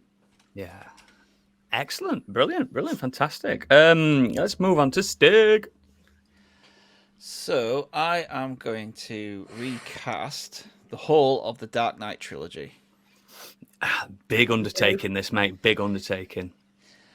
And so to start off with, obviously we have Batman Bruce Wayne. He is the main part. This is the guy who has to see us through all three films. Yes. And I went a little bit older than Christian Bale was. So I'm going to cast this with actors now. That's fine. The rest of us. And so he is a little bit older, but I want someone who's probably mid to late 30s. And he's just a bit older than this, but I think that he's got the right kind of look and demeanor for Bruce Wayne and Batman. I'm going to go with Chris Pine. Oh, okay. Because I think that Chris Pine as a Bruce Wayne, if you see him as Kirk, he's very confident. He's very smiling cocky. all the time. He can play that, but he also has the stature and the build of someone who can fight. Yeah, he does. Yeah. Yeah, he'd do well as Bruce Wayne. So I can't remember what was that film he was in with Tom Hardy, the one where they're playing spies trying to get the same woman or something like that. Yeah. Oh, this means war. Yeah, and he's playing a very playboyish style there. So he's got, leather he's got jacket on. Yeah. Yeah, he's a bit old. I mean, Christian Bale he's 41. Christian Bale's 48 now. So obviously he was That's fine. quite young actually when he did that. I genuinely thought Christian He Bale was 30 odd, wasn't he? Like early 30s when he started. Yeah. So You're not going to do the impression then, Noodles? No, I'm not. No, I'm not. Now this one, I hope you can see this with me, and just let's look past. In an ideal world, this man isn't ill and hasn't just retired from acting. That's fine. My Jim Gordon's going to be Bruce Willis, because I think when Bruce Willis is given a script and a role where he wants to focus and wants to actually put his time and effort into it, he could be really good. So I've gone with a bit of an older Jim, a bit more grizzled. You thinking Sixth Sense Bruce Willis? Yeah, concentrating. Hartigan in Sin City, where he's like that. Where's the fuck out of a trench coat? Yeah. The thing is, I originally was going to cast this as people around the same time. It don't matter that. And so Bruce Willis kind of popped. No, that's why Bruce Willis popped up. Then I thought, he's just come off Sin City, and that would have been perfect. Yeah, would have been perfect. But then, like most of my other casting that came to me was like, no, these are actors from around now. Mm-hmm. So, but I really like the idea of putting Bruce Willis in there as Jim Gordon. Yeah, I do. I like that. Big mustache. Oh yeah. Yeah. Rachel Dawes is going to be played by Elizabeth Olsen. Yeah, she can do no wrong. Yeah, because I think that the character of Rachel is very kind of, she gets in your face and confident of herself, isn't she? And assured, and she's much better than what's her face? Maggie Gyllenhaal and Katie Holmes. Maggie Gyllenhaal was really good. Katie Holmes not so much, but I think that Lizzie Olsen would be really, really good in that role. Yeah, she's great. That's bang on. Scarecrow. So Scarecrow, keep in mind, across all three films. Yeah. Cillian Murphy originally. Yeah. So he's going to be replaced by Jake Gyllenhaal. Jake Gyllenhaal can play crazy. He really can. Unnerving and comedic. The stupid kind of way that they went with Scarecrow throughout. And I know that he kind of pops up a little bit in the other two films. He's not really a major I do like him in Dark Knight Rises as the judge. Yeah. He just gets more and more disheveled as they go, doesn't he? Yeah. Yeah, but I really think, that Jake Gyllenhaal could pull that off across all three films. Now, Ra's al Ghul, the fake Ra's al Ghul, who was originally played by Ken Watanabe. Yep. He is going to be played by Tony Leung. Yep. Martial artist, amazing Asian cinema legend. Yep. And I think that just to pull off some really cool fight scenes. And he has a presence anyway as an actor. Yeah, exactly.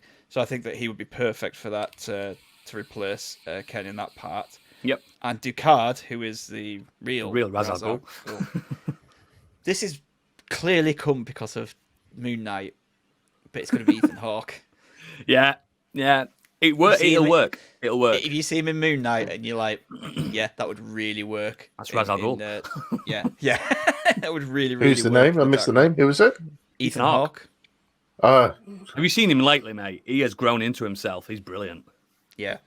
Like, I want to see him in that horror movie that's coming up. Just watch Moon Knight, mate. It's on now. Lucius Fox, as played by Morgan Freeman, is now Jamie Foxx. Bang on. Yeah. So a bit younger. Bit sassier. Yeah. But he knows how to wear glasses as well. We've seen him. And my Alfred. This is an hard one. No, my Alfred is going to be played by Ralph Fiennes. God, you nailed it. Because I think he's the right age now. He's late 50s. Yeah. Him kind of, being the mentor to Chris Pine. There is 17, 18-year gap between them. Yeah. You could even put a little bit of makeup on Rafe to make him look a little bit older than he is. Grey his hair a bit. But as someone who has a presence of a mentor and a kind of older person. He does seem to act a bit older in Bond, doesn't he, than he actually is. I mean, he's Yeah. always You know what I acted older than he is. I was Yeah. surprised. I generally thought he was about 10 years older than he is. But look at him as Voldemort. He looks 400 years old. Yeah, no, Alfred is going to be played by Ralph Fiennes as Voldemort. That's Voldemort. I can touch you. Adds an extra 10 million to the budget for makeup and It'd be nose like- removal. Yeah. Mr. Wayne, the boy who lived in the alley. Come to die. Come to die. Right. On to the hardest choice for me, the Joker. I obviously have to replace Heath Ledger here. Yeah, legendary. So I've gone with someone who I think can really play unhinged, has played these roles before, has played just people out their head, unhinged and crazy. And I'm going to go with Ben Foster. Oh, yeah, I can see it. That's good. Don't think Ben Foster gets enough praise for how good he actually is, but I think if you He's put an him in a role outstanding like actor. that, yeah, he would absolutely nail it. He even always worked scares recently? me a little bit. Exactly. He It- rolls like, I very don't trust scary in him. these roles. I don't I think trust him. it's 30 Days of Night. He's Yeah. absolutely like He's got the minging teeth and that long hair. off his head in that film. Yeah, like a meth head. Yeah. Oh, it's awful. I just think it was a choice between him and I forgot his Will Poulter. Oh, yeah. But I just thought that Ben just had a much bigger screen presence. So terrifying as an actor. Yeah, I just think that he'd be able to pull off that so much better.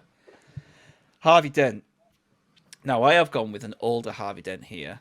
Yep. So not someone who's around the same age as Bruce. Batman, as Bruce. And I've gone with Tim Robbins. That's good. Because I see Tim Robbins as being a kind of he has a face and a look. You know he's a about him mountain of a man, don't you? as someone, who, if he was a politician, he looks trustworthy. He looks like the kind of guy that you could get behind. Like He's kind 6'5". Yeah, but turn him into a psycho killer at the end, Yeah. and yeah, I think he could absolutely nail that as well. So, I just think that as the Harvey Dent's character, particularly more than Two-Face, he'd be really, really good as Harvey Dent. I do, mate. I like that. And then finally on to the Dark Knight. Right, so I've left a lot of like smaller parts out here. It's I can't fine. bother with all them. I've gone with the major ones. So finally, Dark Knight Rises, Bane, and this is purely because of the new Halo TV series. But I'm going with Pablo Schreiber He's big, innit? because he's a big fucker. He's a big He's boy. ripped to shit, who could beat the crap out of Chris Pine's Batman. Yeah. And you would believe it. You merely Would need to use forced perspective. Yeah, you born could genuinely believe that man could pick up Chris Pine and break him over his knee, and give him a little spanking. Combo breaker. Yeah, Would you I still think- have him as unintelligible in the movie? Yes. You can't change that. Yeah, well, maybe you can change something about the performance. I'm joking. Maybe. I never had a problem with Bane's voice. I didn't either, mate. I never ever did. I always heard what he said. I could understand what he said and know what Hardy was going for. But yeah, I just wanted a really kind of young, big bastard to play Bane. And I know Tom Hardy can bulk himself up and look imposing, but I just want Bane to me is just head and shoulders above Batman, so it needs to be, doesn't it? Taller. Yeah. Yeah. Miranda/Talia al Ghul. I'm gonna go with Alicia Vikander. Yeah. Oh, yeah. Just anyway. Yeah. Just because. Screen presence, she looks fantastic. I think she does play that role very similar and just nail it, to be honest. And age-wise, she is about just under 20 years younger than Ethan Hawke. So as a daughter to him, it works. Yeah. Selena Kyle, Ana de Armas. Into it. Put her in everything. In the latest James Bond film, she is fucking incredible. She's not in it enough. She's in it for 5 minutes. Kick ass. And she's just awesome screen presence, and she can do physical action. And I just think her and she'll be bending over that motorbike. She's also very good at the, acting charming. Like the screen presence that she brings, she can charm the pants off any lead actor. You know, yeah. Which is I think what works so well with her in Bond and when was it Blade Runner when she's playing Joy in Blade Runner. Ooh, her and Chris Pine make the most beautiful babies you've ever seen. They'd be so beautiful they'd be illegal. Yeah, exactly. Have to have a law put in says not this child cannot. Sat at that table at the end. Yeah, exactly. There'd be a positive glow coming off them. There would be. And I did cast Blake, even though I think the part is a non-part really in Batman. I like it when he uses his real name, Robin. So I've gone with Justice Smith for this part. Yeah, I like it. Because 2 reasons. I think he's really charismatic. If you see Detective Pikachu is really good in that. And these films kind of do need a bit more people of colour representation in them. So I think as a young actor, as someone who could carry the mantle on as a Robin, like he has like the look and the charisma to do that.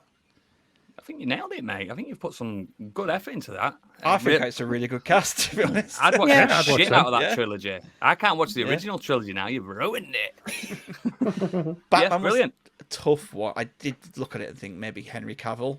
That's quite kind of easy, isn't it? He's busy on Avengers now. He's a Marvel guy. Yeah, so I took Chris Pine instead because he's not doing any Star Trek. And he's got DC blood in him, hasn't he? So, yeah, that works. Excellent.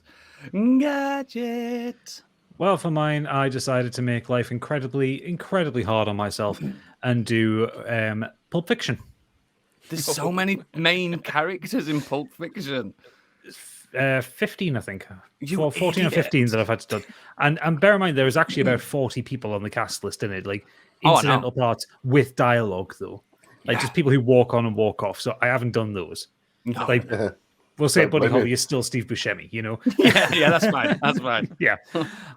But I've done this in kind of the order they appear in the film. Yeah. So starting off with Pumpkin, who was originally played by Tim Roth. Now, naturally, part of the charm of Pumpkin is he's British, so we're keeping a British actor in here. And I went for Thomas Felton. Who's he? Yeah. Draco Malfoy. Yeah. Oh, yeah. No, yeah. Okay, because he's balls because off you, damn dirty ape. When you see him these days, he's kind of does have that kind of Tim Roth, slightly dishevelled look that he has at the beginning of that film. Plus, he's very good at that quick, intense whisper speak that when him and Honey Bunny are plotting at the beginning of the film. For Honey Bunny, just because I want to see her in all the films ever, Jodie Comer. Yep, she's great. From Killing Eve and from that Free Guy. Yep. She nearly made my Ripley, actually. She would be a very good Ripley. She'd actually be a really good part for the Uma Thurman's character as well. She would be. But I went in a different direction with Uma Thurman's character, but we'll get there as we go down. But yeah, I just like the idea of those two together. I think they would battle off each other, and having Jodie Comer jump up on the table and start screaming, "If you're any motherfuckers, move!" Yeah, totally. Yeah. Then moving on to Vincent Vega. Here we go. I struggled with this one for a little while, and I kind of had to think of like the qualities that John Travolta brought for it, and kind of also the kind of the physicality of him as well. Because I'm based. This is I should have said this is kind of as if I were casting it today, current actors, that kind of thing. But I got it into my head and I couldn't get it out of it, so I went for Sebastian Stan. Yeah. I Yeah, kind I of know can where see you're that, going. Yeah. Because he's going with that. He can, if you let his hair grow out a bit, he can do the greasy thing. Mm. I do the didn't kind of- know that in that was Travolta's hair. That was Travolta's hair, yeah. That's mad, isn't it? We hadn't been working for 5 years up to that. Yeah, point, that's so true. we just give him a shave before we went on. Just left the hair Yeah. as it was, hadn't washed. Now, how do you recast Samuel L. Jackson though? Jackson L. Samuel. There you go. Nah, I didn't want to do that joke. So for Jules, I thought, okay, who is a very charming, very sweary actor of an appropriate age I think I know. for that role. I went Donald Glover. Oh, Charlie Yeah. Gambino. Yeah, Yeah. Yeah. looks good with the fro. Looks good, with Good facial hair. anyway. Yeah. Very Angry. good Jordan with An angry Peele boy. for a moment. Very charming. Can be very angry. Yeah. Jordan I Peele like can it. pull that off. Oh. I didn't cast everybody in. I didn't recast Jordan Peele. everybody in. Mm. I didn't recast everybody who was in the apartment where they have the burger speech. Just the main guy. Just well, there's two of them that are involved that have any kind of level of dialogue in there. Yeah. One of them, Marvin. Marvin. Can't believe you shot and- Marvin. Yeah, can't believe he shot him. I went for, and this one's a little bit off the wall, but Tyler James Williams, who Refresh my memory. played Chris in Everybody Hates Chris. Never seen it. Seen it.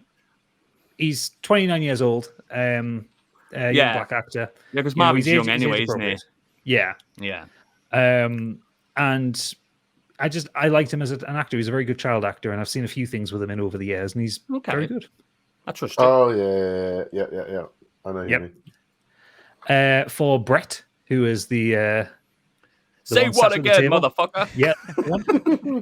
I went for, and this was difficult because I basically had to start looking for like actors who were in their like 20s, and unfortunately, I'm not that current, so I had to Google it and find actors in their 20s. Mate, I did that. Yeah. Did you type on Google actors who are in their 20s? Yeah, Yeah, Literally. literally. I did that just to double check on ages, and it was right for the I love part it. I was doing. I love Yeah. it.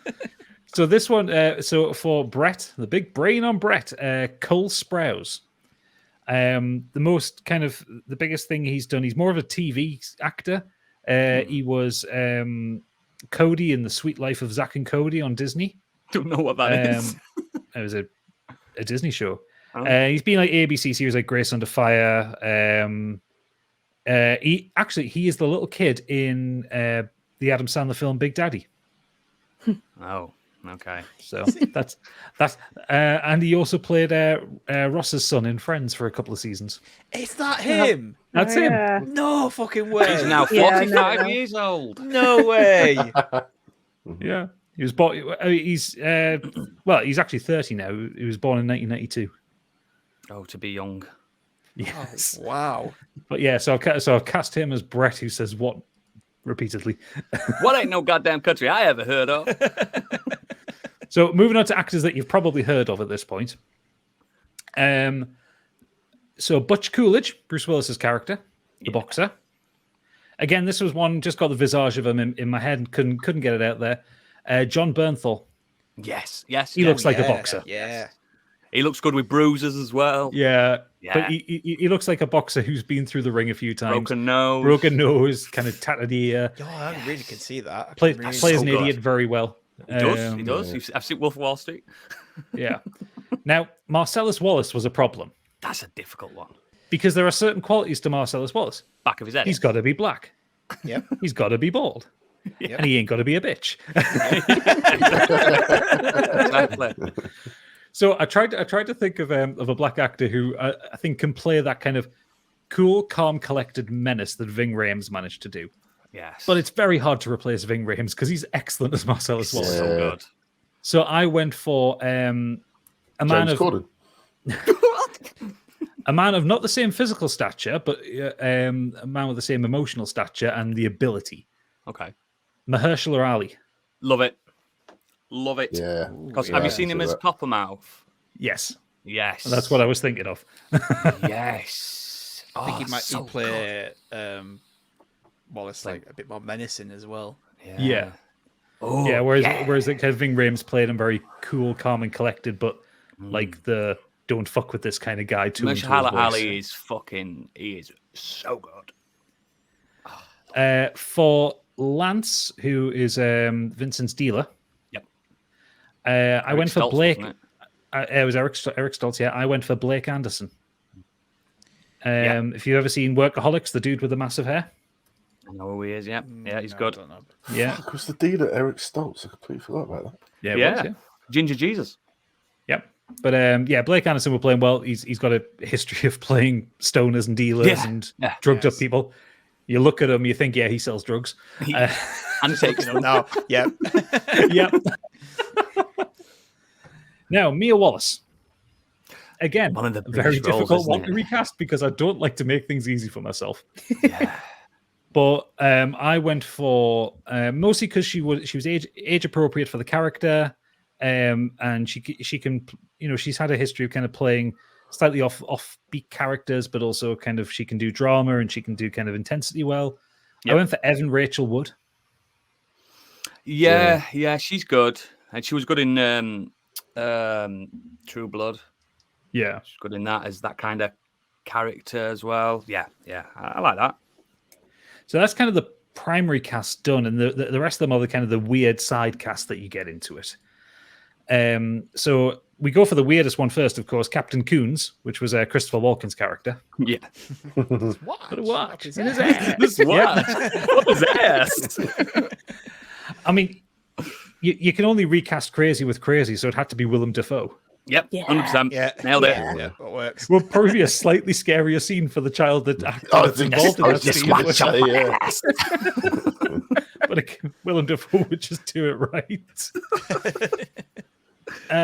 For Fabienne, who is Butcher's French girlfriend, Yep. I went for, and this one was really difficult to get someone who was like, because Fabienne's quite young compared to Butch. She's like in her early 20s. Yeah. So I had to look deep, and I happened upon Johnny Depp's daughter, Lily Rose Depp. Okay. Yeah, she's half been French, doing half some American. acting, hasn't she? Yeah, she's an actress and model. Yeah. But she's got that kind of pixie-ish look. The original actress, which was Maria de Medeiros.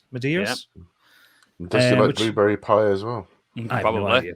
Who doesn't? But yeah, she has that kind of pixie-ish look that Fabienne had, and she's about the right age. So yeah, she kind of worked out for it.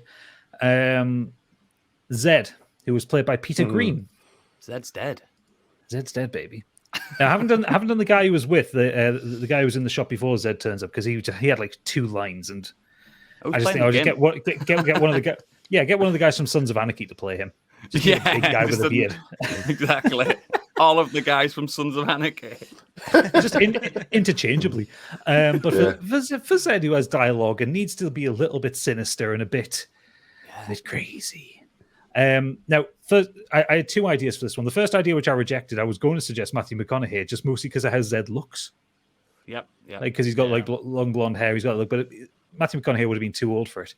So I thought, okay, well, we got to do sinister. We got to do weird. We got to do Paul Dano. Yeah, get him in. Getting it all that. Yeah, into it. And then you'd get that classic visual of Paul Dano thrusting behind Mahershala Ali, and then that makes his career.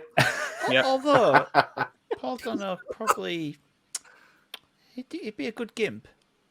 He could do the gimp. He could do the gimp. I mean, with modern editing technology, he could do both at once. No, the gimp can be Channing Tatum. He's already been a gimp in a film before. True.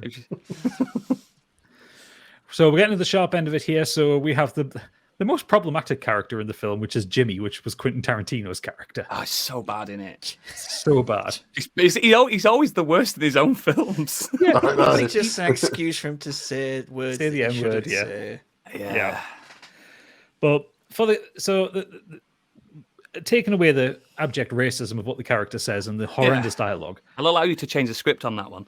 Yeah, we'd have to change the script on that one. So the way Quentin Tarantino plays Jimmy is that he starts off kind of entirely reasonable and starts getting gradually more and more annoyed and like unhinged as he goes on, really, doesn't he? He starts kind of shouting and screaming. Yeah. And there's only one actor that I know that can do that as well as anybody because he's done 15 seasons of TV doing it. It's got to be Glenn Howerton from It's Always Sunny in Philadelphia. Nailed it. Nailed it. Nailed it.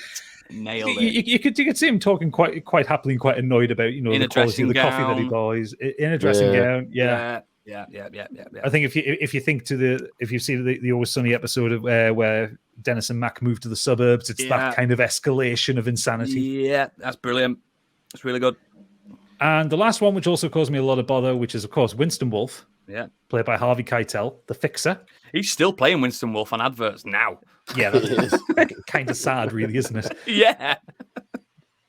But the main qualities of Winston Wolfe. Cool, he's calm, he's collected. He's a badass motherfucker. He is, despite what Jules' wallet says. Yeah, yeah. I could only pick Josh Brolin. Do you know what? Yeah, I'm giving you that. I'm letting you have that because he can. Yeah, he's made a career of playing characters like that.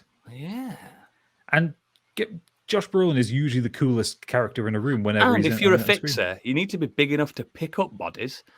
Yes. And Brolin's a beast.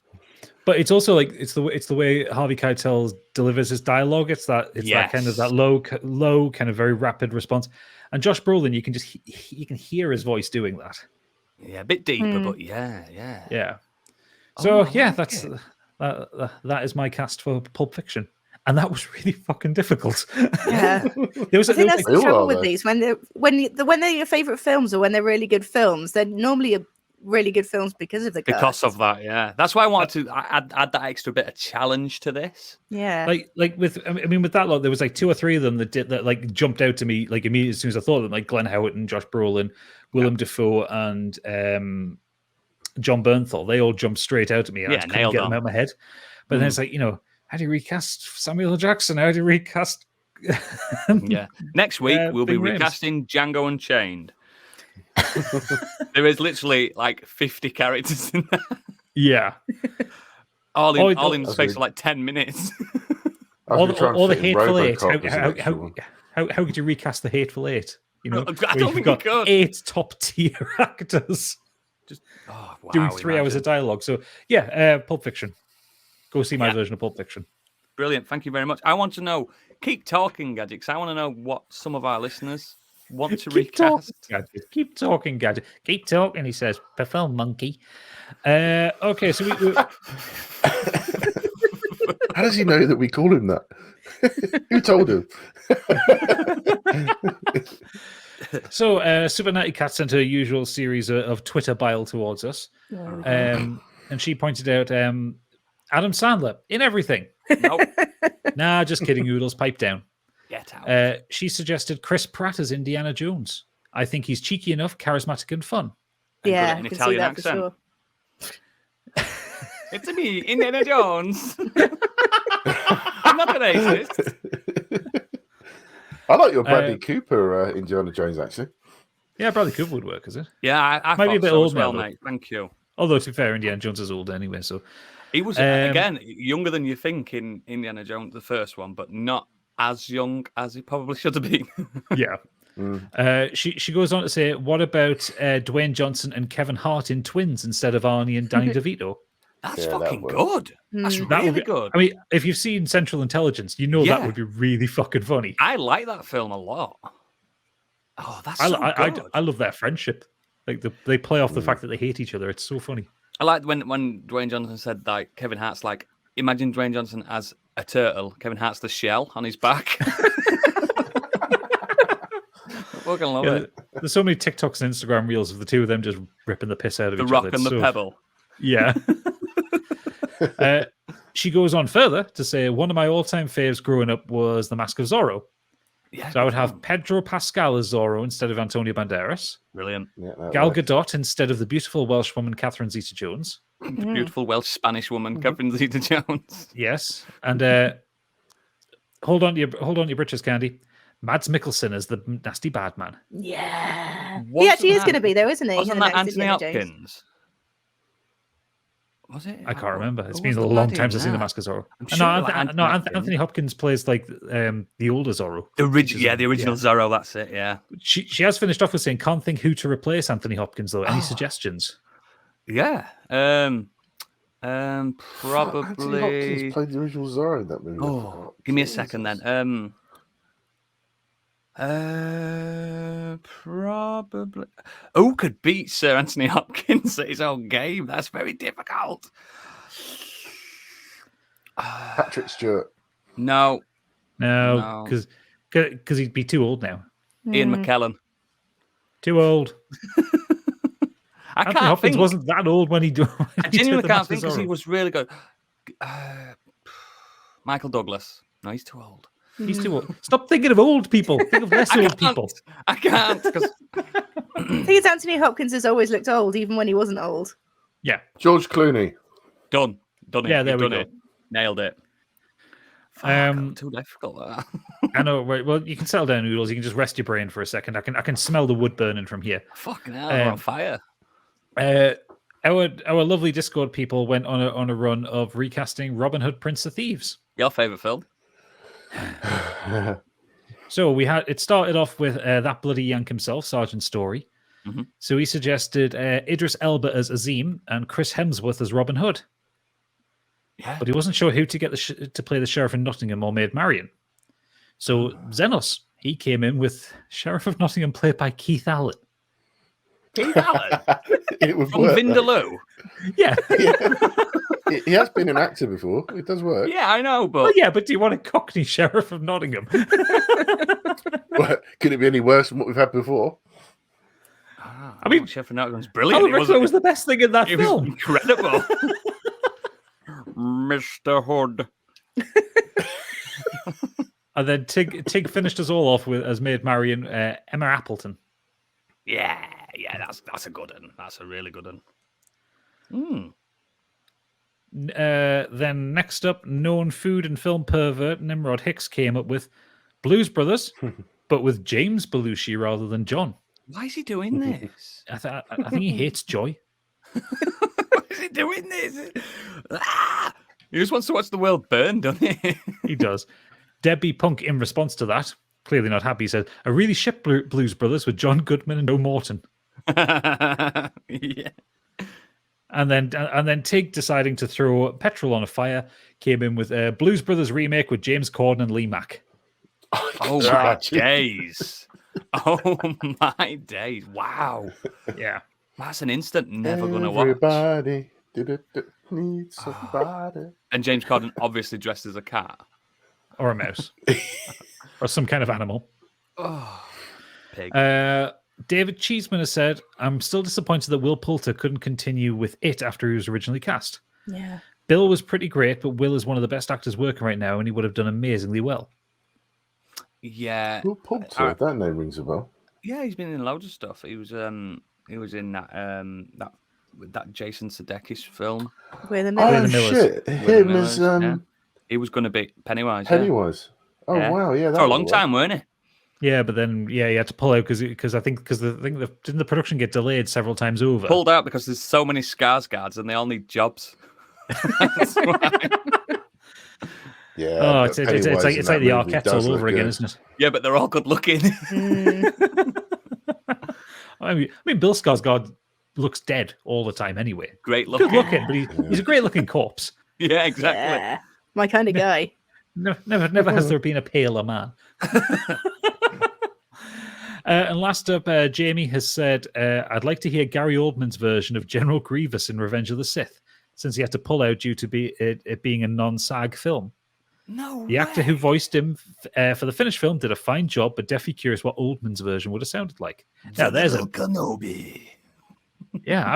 I didn't even realize Gary Oldman had been up for that. That would have been didn't. incredible. He wouldn't have had that long as he like didn't play weird him German like he accent did that he it. had. Or the spitting one from Friends. I don't know what that means. You pronounce you spit. Yeah. Yeah, I had no idea that he was up for that. That would have been great. But yeah, I think George Lucas had fucked around with the union stuff, hadn't he? So like they couldn't get any SAG Wow. after. I know. actors. A lot of them didn't like George Lucas in general anyway. No, 'Cause apparently he's not a good person to work for. Yeah, he's not. Gary Excellent, Oldman though. would have made a good R2D2. Yeah, really good at bleeps and bloops. Yeah, absolutely. Fantastic waste of talent there. Well, tiptoes, small. Yeah, a roll of a lifetime, that, though. Can't refuse tiptoes, can you? But yeah, that's all the mailbag we've got. Excellent. Well, we're nearly done, but I've got to let you know what we're going to be doing next week because I'm doing it now. So next week, we will be talking about our favourite spoofs, and Candy's at the helm on this one. Yes. And we're looking forward to spoofs because we all like a spoof because we are a spoof of ourselves. And as stated at the beginning of the show, go to our website, modernescapism.co.uk, and please subscribe to our Patreon and also give us a 5-star review on all the podcast services you can muster or find. But from us, this has been an episode. We will see the patrons in the green room very soon. Good night. Thank you. Bye. Bye. Bye.